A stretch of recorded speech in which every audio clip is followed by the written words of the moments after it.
Hello everyone, जय Jagannath and नमस्कार आपण मानक वेलकम कर मोर एक न्यू ब्लॉग को।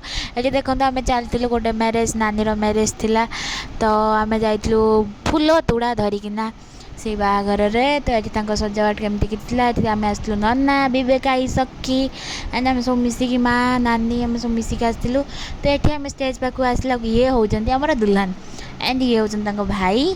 तो दी जन फुसुर फासुर गप चलते गसिप चलता भाई भौणी भितर।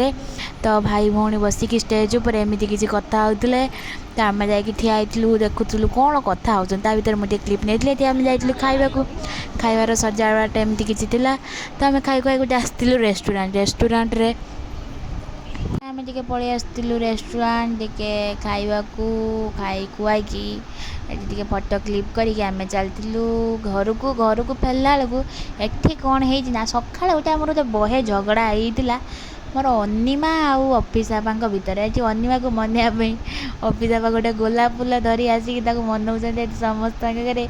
ओह कि लाज। ये अनिमा कौन कौन पाई मत फूल दौच मुझे नेबिनी फूल से अपेक्षा कर जेहेतु तो टे रागी तो से तो फूल दौची से अफिस आपा देखूँ के मनवाक चेष्टा कर अनिमा मोर मानवा राजी ना।